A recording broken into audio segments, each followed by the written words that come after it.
Well, thank you, Dr. Gabriela Lemos. It's a pleasure and an honor to be with you all.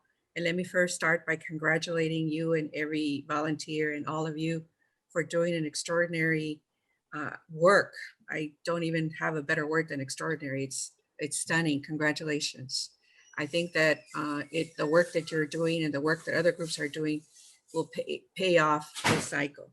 But to share a little bit about what Southwest Voter is doing, I'm not sure if you know who we are or what we're about, but we just take a second just to first say Southwest Voter Registration Education Project is basically 46 years old. It started with late William C. Velasquez in San Antonio, Texas. And it took some time to actually incorporate as a C3 because Willie Velasquez was part of the leadership that began to look in San Antonio in 1968 about how do we begin to mobilize the Latino community and how do we protect our rights. The LULAC members at the time were most of them lawyers, and they decided that one of the things that was important for them was to model and start the Legal Defense Fund, much like the NAACP, and they started the Mexican American Legal Defense Fund. It was 1968, and the Latino community, Willie Velasquez said, well, I think we also need to do the voter registration, model it after many of the groups, including the NAACP.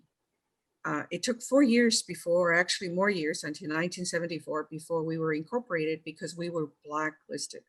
Willie Velasquez was blacklisted because he wanted to register Mexicans in Texas.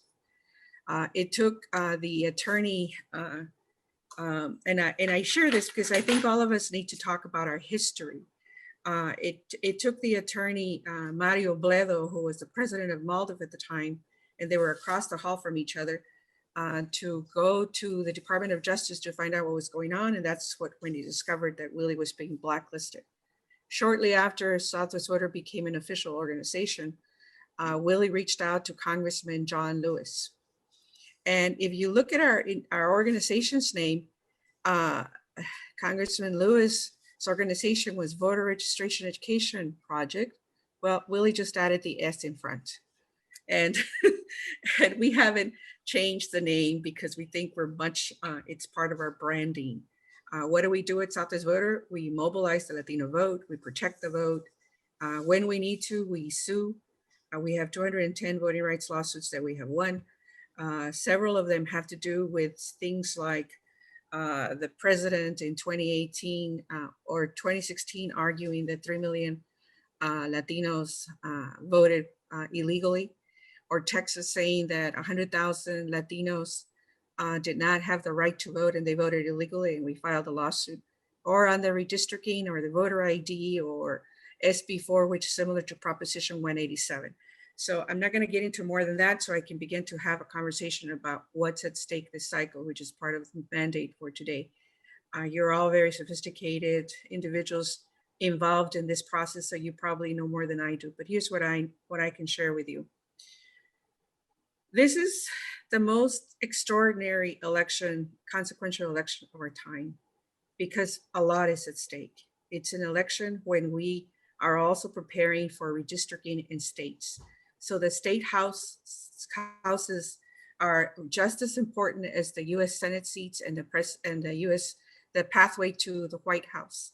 It is clear to me at Southwest Voter that when you have the block vote of progressive voters, when you have the block vote of the Black vote, when you have the block vote of Latinos and other communities, we can literally change the world.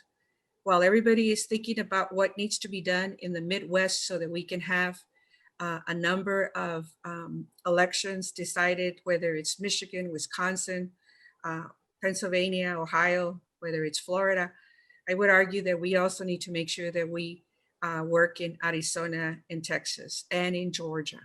And so I thank you for working in those states, because I think that at the end of the day, with Texas 38 electoral votes, it can become, and it will become, the what I like to call is the firewall to make sure that if any other states are lost by the progressives, that Texas can come forward.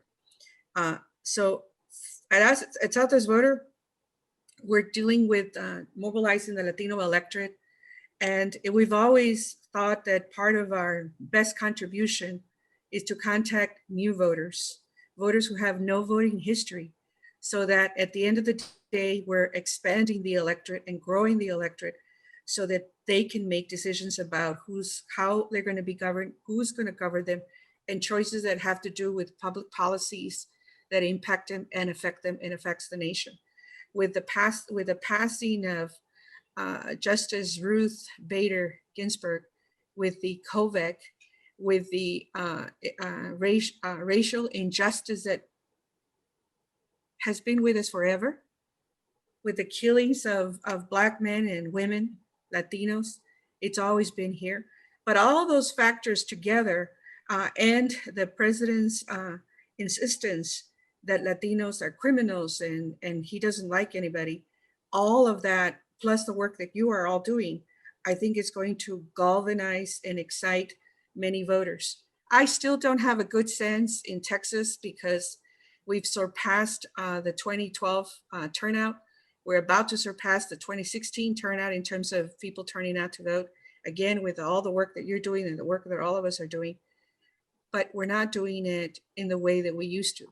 The median age of a Latino voter is 22 years old. When you pull out the immigrant communities, which is 27 years old, it's 22 years old. What do we know about a 22-year-old?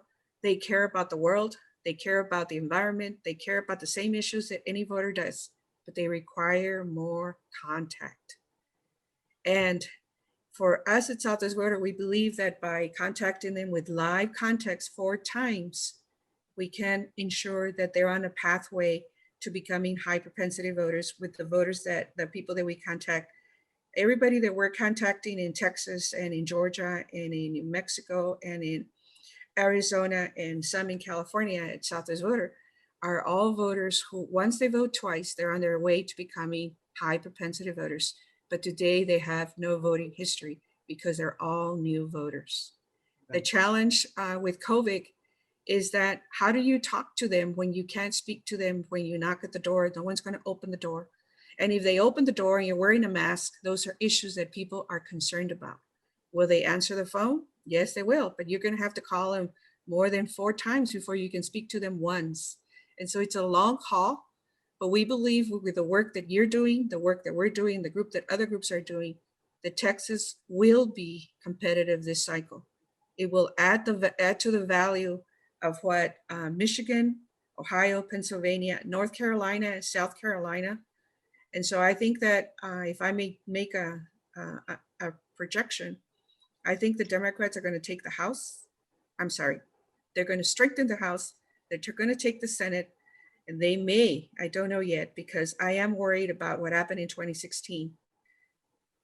There were many, many voters that believe in what the president believes in, that were not voters before, and now they have a candidate of choice. So we have to make sure that because we're expecting voter attacks, voter intimidation, voter suppression, and an assurance that if it's not a victory that's overwhelming by Biden, we are going to have an enormous fight, similar to what we saw in Florida in 2000. And I don't know if the Democrats are going to do the same thing they have done in the past. The Democrats are gentlemen and gentlewomen. I don't know if that's the right word, but we don't know how to fight in the way that they know how to fight. And so from that perspective, I think there's some issues that we're going to have to worry about.